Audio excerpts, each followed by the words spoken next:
O CES, Centro de Estudos da Educação e da Saúde da Unesp de Marília, ajuda crianças que possuem diversos distúrbios. Simone Capellini, pesquisadora do centro, fala sobre a relação entre saúde e educação. Ela estuda crianças com problemas de aprendizagem, como a dislexia e os transtornos de atenção.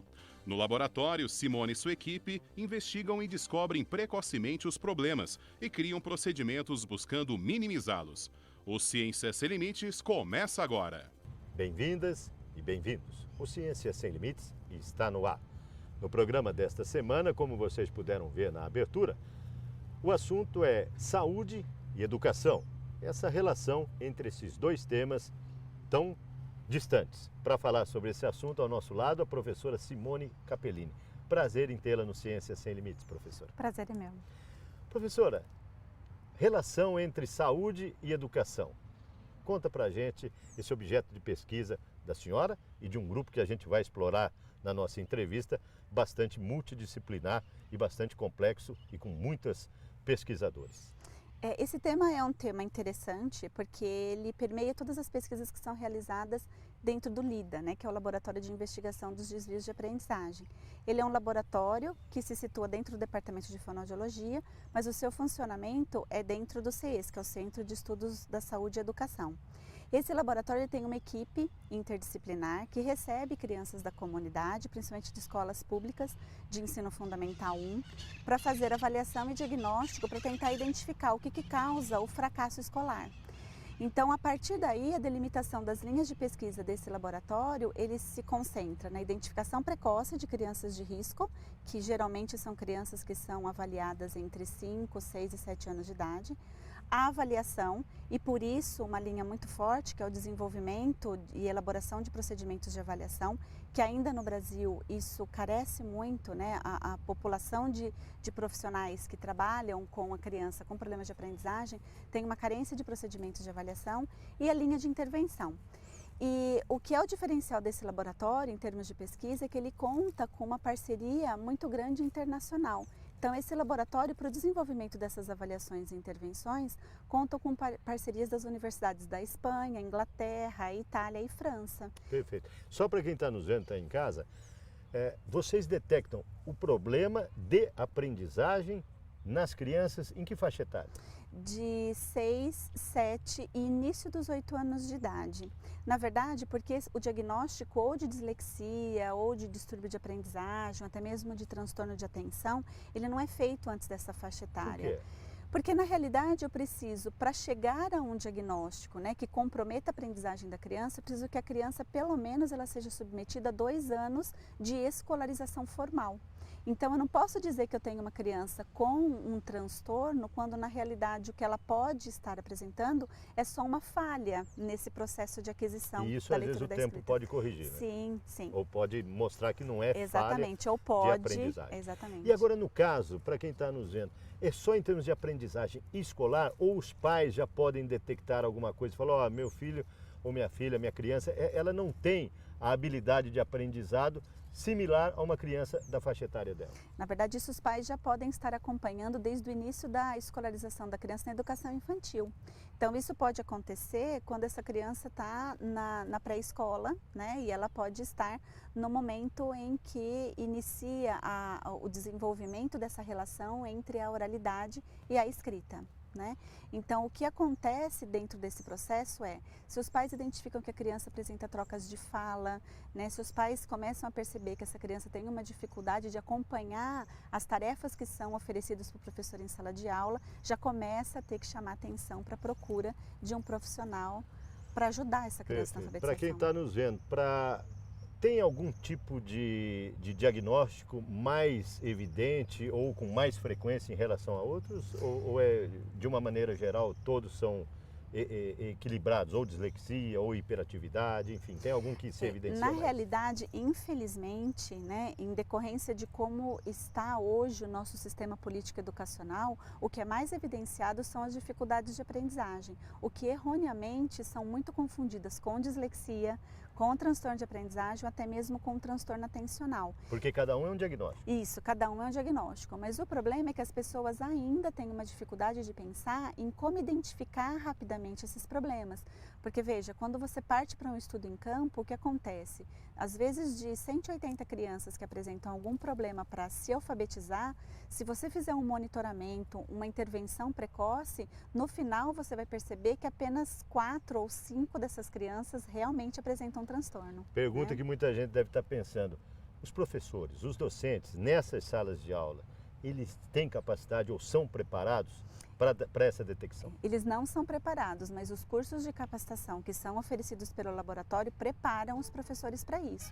Para primeiro identificar a dificuldade de aprendizagem, antes de tudo. Né? Então, primeiro pensar que ela pode estar só apresentando, que essa criança pode estar apresentando só um desvio normal de aprendizagem, para depois, então, fora o fato dessa criança não responder, né, à intervenção educacional, aí sim pensar num transtorno mais grave. Nós já estamos chegando no final desse bloco. Rapidamente, o que é o laboratório e o que é o Centro de Estudos Relacionados à Saúde?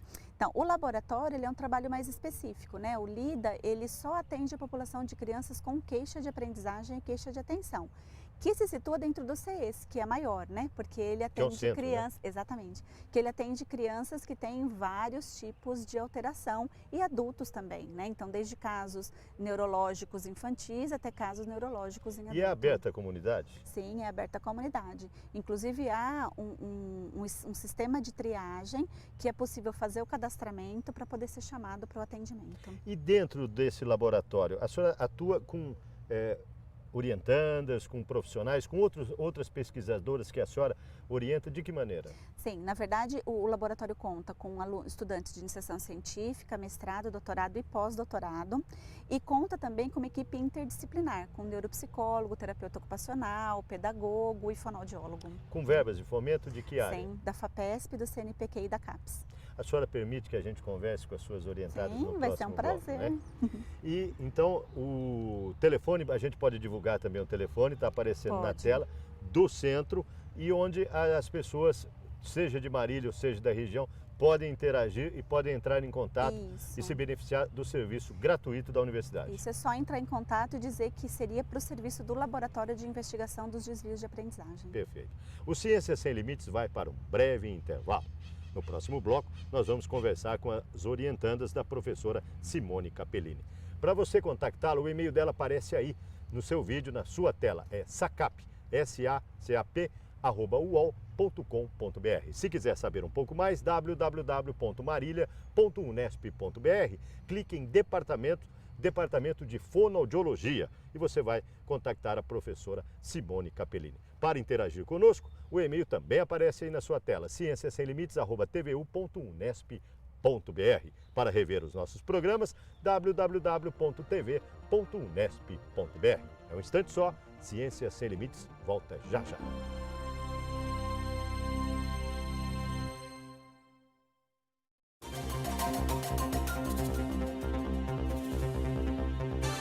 O Ciência Sem Limites está de volta.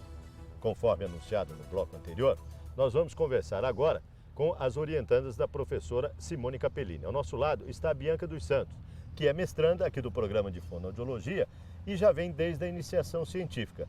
Como é que você considera na graduação já participando de projetos de iniciação científica? Acredito que é importante, porque a iniciação científica ela nos coloca, né, na pesquisa, diferente de só a realização de um trabalho de conclusão de curso. A gente tem um contato com dados, com as crianças, no nosso caso, né? Então acho que é importante.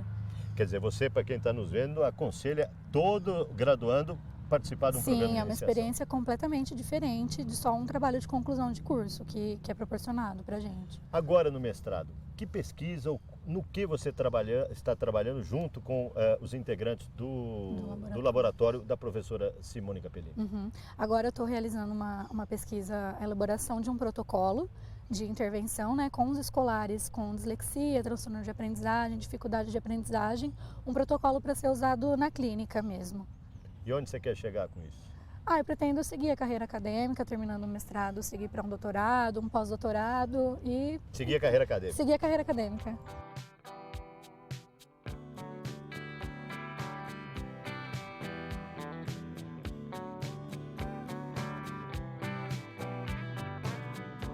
O Ciência Sem Limites conversa agora com a Adriana de Oliveira. Ela é doutoranda do programa de educação aqui do campus de Marília, mas é fonoaudióloga. Isso. No que consistiu o seu mestrado e no que consiste o seu doutorado?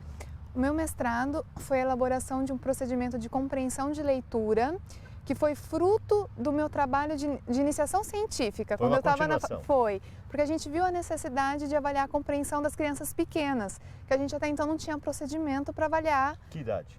7 anos, de 7 a 8 anos. A gente não tinha procedimento de compreensão que envolvesse palavras, frases para atingir esse público. Então a ideia foi a proposta de criar esse procedimento para estar avaliando a compreensão de leitura desses E onde escolares. ele é aplicado agora? Hoje ele é aplicado por qualquer profissional que trabalhe na clínica ou na escola. Então os educadores, psicólogos, fonoaudiólogos, todos podem aplicar. E esse material está disponível? Ele está disponível. Ele está publicado em livro e na versão e-book agora, a pedido dos profissionais para facilitar a aplicação, para poder aplicar em tablet e no celular. É só entrar em contato aqui com o Lida e a pessoa tem acesso. Tem acesso. E no doutorado? Bom, o doutorado foi um pedido dos profissionais, porque na minha iniciação científica eu fiz o PROLIC, que atinge as crianças do 2º ao 5º ano, e eles se queixaram de que não tem material para avaliar adolescente. Então, a partir do 6º ano, nós não temos material de avaliação de leitura. Então, os profissionais pediram para a gente, vocês precisam criar um procedimento que continue o PROLIC, que vai só até o 5º ano. Então, atendendo a esses pedidos, eu estou trabalhando agora nesse procedimento. Sucesso, parabéns na sua empreitada. Obrigada.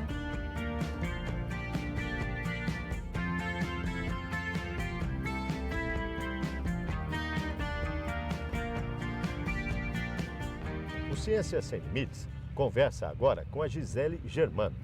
Ela é pós-doc aqui do programa de fonoaudiologia do campus de Marília e recém-concursada. Ela preferiu seguir a carreira de pesquisadora, a carreira acadêmica, e está prestes a ingressar aqui no campus em termos de docente e pesquisadora. Isso. O que você pesquisa? Na verdade, eu estou com uma linha de pesquisa que é para fazer a avaliação das crianças em relação à dislexia. Então, nós estamos observando que a dislexia ela tem 3 subtipos. Então, junto com o pós-doc, nós tivemos a proposta e propomos uma parceria internacional com o Laboratório da França para investigar a questão dos subtipos. E lá nós observamos que realmente na nossa população brasileira existem esses 3 subtipos. Então, a realização do diagnóstico da dislexia, né, conforme acho que já colocaram aqui, né, ele acaba sendo mais específico em relação aos subtipos, porque isso vai orientar o profissional em relação à intervenção que ele vai fazer. Os brasileiros, nesses subtipos, são diferentes dos franceses? Eles são um pouco diferentes no sentido de a gente ter um maior acesso a outros profissionais quando a gente pensa no contexto escolar. Então, assim, na escola, lá na francesa, nós temos o fonoaudiólogo, o psicopedagogo, tudo integrado no contexto escolar, né? Aqui a gente tem uma dificuldade que, além da sala de aula, a gente tem que fazer a parceria com a clínica, né? Quer dizer, não tem essa interação, isso, né? Então, não é entrelaçado. Isso, não ao mesmo tempo, né? A criança não tem essa oportunidade de, dentro da sala de aula, poder ter todos os suportes, né, de vários profissionais ao mesmo tempo. Então, a criança normalmente faz a escola no período integral, né, no período diurno ou à tarde, e faz no período oposto o atendimento clínico. Para quem está nos assistindo, conta como é que é fazer uma pós-graduação ou esse intercâmbio com um país desenvolvido. Não, é muito rico, na verdade, né? Porque a gente tem a oportunidade de aprender bastante questões avançadas e ter acesso a outros procedimentos que a gente não tem aqui ainda no Brasil. Então, por meio dessas parcerias, né, a gente vai trazer alguns procedimentos de pesquisas que nós vamos adaptar para a nossa população, que vai acabar, né, trazendo para a gente um novo olhar que eles já realizaram em relação à língua francesa, mas agora a gente vai realizar em relação à língua portuguesa. Então, isso vai acabar beneficiando a população, tanto na avaliação, quando a gente pensa nos aspectos de escrita, mas depois pensando na intervenção. Então, você tem essa possibilidade de ter contato com tecnologias, né, com outros conhecimentos que ainda aqui a gente é muito mais restrito no sentido de pesquisa. E como a professora, né, Simone disse, né, o Brasil ainda não tem um avanço em termos de pesquisas, principalmente de protocolo, que foi o seu caso, né? Isso, aí a gente teve que ir para lá, eu levei os dados, né, para fazer a discussão, E lá eles ajudaram a fazer um olhar em relação à nossa população por enquanto, quanto produto, a gente tem artigos publicados, mas a ideia é avançar com esses novos protocolos para que a gente traga novos procedimentos e beneficie mais a população. Não tem data ainda para isso, né, Gisele? Na verdade, eu estou com um projeto que vai valer ainda 3 anos, então eu já comecei, né, esse projeto. Acredito que no máximo em 2 anos já deva ter o protocolo. Tá, mas mesmo depois de 2 anos, muitas crianças vão poder se beneficiar. Não, com certeza. Parabéns. Obrigada. Sucesso na sua empreitada e na sua nova casa, a Unesp. Obrigada, com certeza. Obrigada. O Ciência Sem Limites vai para um breve intervalo. No próximo bloco, nós continuamos a conversar com a professora Simone Capellini, do Departamento de Fonoaudiologia do campus de Marília da Unesp. Um instante só, Ciência Sem Limites já volta.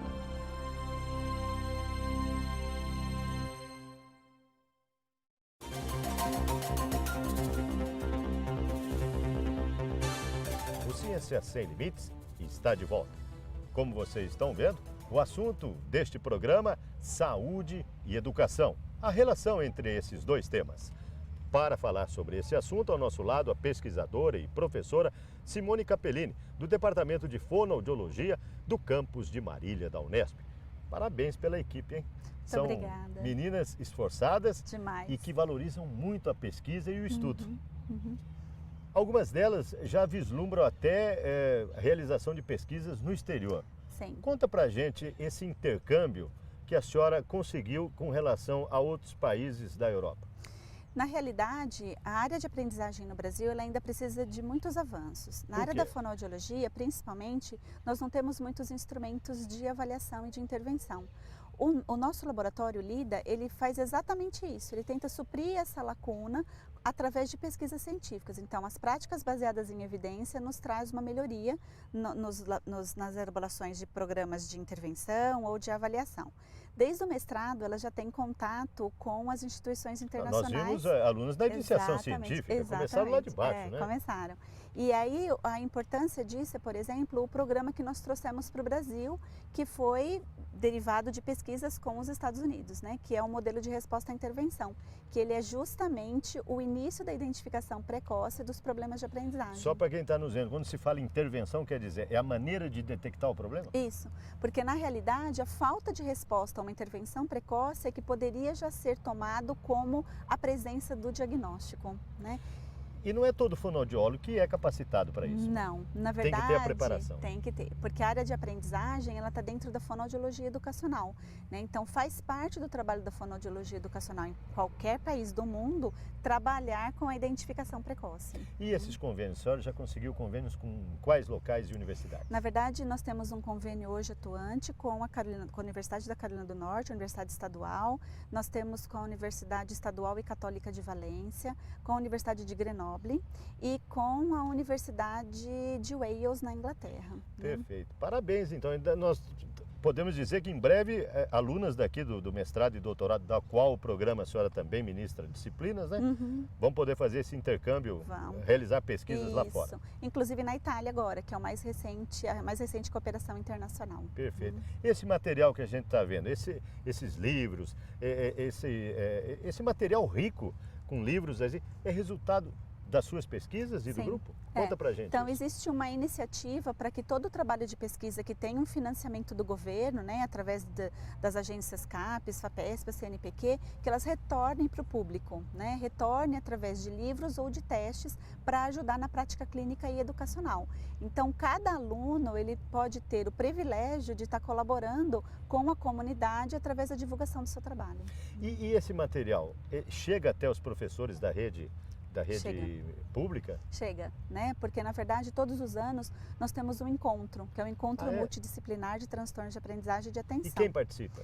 Na verdade participam professores, fonoaudiólogos, psicólogos, terapeutas ocupacionais, todos que trabalham com a questão dos problemas de aprendizagem. E é relacionado, todas as pesquisas são discutidas e debatidas? Sim, então é uma forma de retornar para a comunidade aquilo que é um investimento estatal, né? Agora, a gente pode estar pensando, quem está nos vendo, como é que vocês detectam que tipo de pesquisa vai beneficiar a coletividade ou uma sociedade ou principalmente o maior número de crianças? Como é que vocês têm esse feeling de detectar o foco dessas pesquisas? Na verdade, porque uma das frentes do laboratório é oferecer capacitação para os municípios. Então, nós capacitamos muitas redes de educação.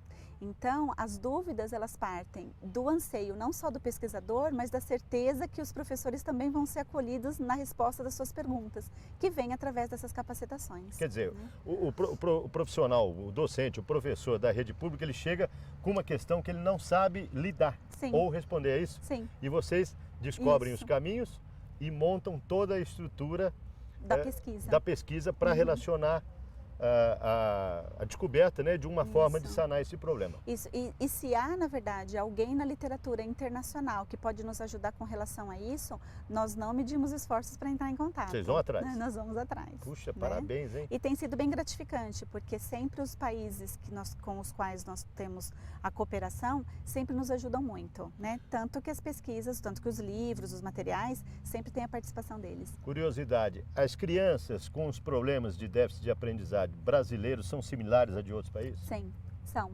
E o melhor ainda é saber que assim, essas crianças não são em tanto número como as pessoas acreditam. Né? Nós não estamos fora da margem do que é o número de crianças com problemas de aprendizagem em qualquer lugar do mundo. A única questão é saber identificar melhor, porque o superdiagnóstico ou o diagnóstico em demasia é muito ruim. Né? As crianças sofrem, os professores sofrem, os pais também sofrem.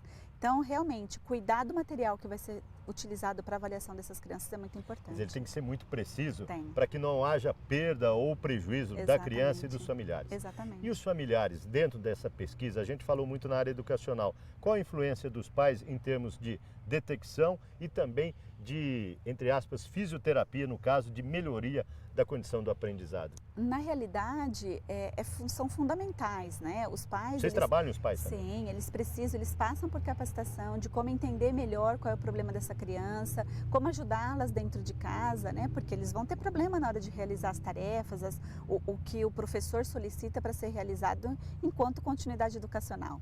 Né? Então, o importante é trazer os pais ao nosso lado para que eles atuem com essas crianças entendendo qual é realmente a dificuldade delas. Para quem está nos vendo, a senhora pode citar algum fato ou alguma pesquisa que auxiliou de imediato o seu grupo, quer dizer, auxiliou determinadas crianças que sofriam e a partir da aplicação da metodologia que vocês desenvolveram se beneficiaram em curto tempo? Eu acho que tem dois procedimentos que foram muito importantes. O primeiro procedimento que foi lançado em 2007, finalzinho de 2007, que é exatamente um protocolo de avaliação de habilidades para o professor poder checar a criança dentro da sala de aula. O professor é o primeiro a detectar. Porque é o que passa a Sim. maior parte do tempo com a criança. E o segundo material que foi lançado recentemente, porque diferentemente do que acontece, por exemplo, em países que já usam esse modelo de resposta à intervenção desde 1970, nós temos o primeiro livro lançado só o ano passado. Então isso acabou sendo um outro instrumento para o professor utilizar dentro da sala de aula também. Quem quiser acesso a esse material pode contactar a senhora? Pode contactar. Felizmente estamos chegando ao final, professora. Tem algum tópico ou algum ponto que eu não foquei que a senhora gostaria de ressaltar ou destacar nesse finalzinho? Não, eu acho que na verdade nós conseguimos passar assim, a importância do laboratório, né, junto à comunidade e que as pesquisas elas estão voltando, né, para a comunidade na forma de benefício de instrumentos que podem ser utilizados tanto pelo profissional como pelo professor em situação de sala de aula. O ano que vem tem um encontro. O ano que vem tem um encontro e nós temos um site, né, que é o www.lidaunesp.com.br, que se alguém tiver interesse pode acessar e saber dos materiais que estão sendo lançados, dos eventos que estão sendo organizados. Vou voltar aqui o ano que vem então para ver mais resultados da sua pesquisa e da sua parceria. Será um prazer, estaremos Muito obrigado por por aqui. esse bate-papo. Muito obrigada. O Ciência Sem Limites fica por aqui. O e-mail da professora aparece aí na sua tela, sacap@uol.com.br. Se quiser mais detalhes, www.marília.unesp.br. Clique em Departamentos, Departamento de Fonoaudiologia.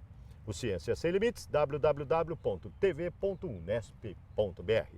Na próxima semana, o nosso encontro está marcado com uma nova pesquisa e um novo pesquisador para você conhecer um pouco mais das atividades desenvolvidas na Unesp. Esperamos por você.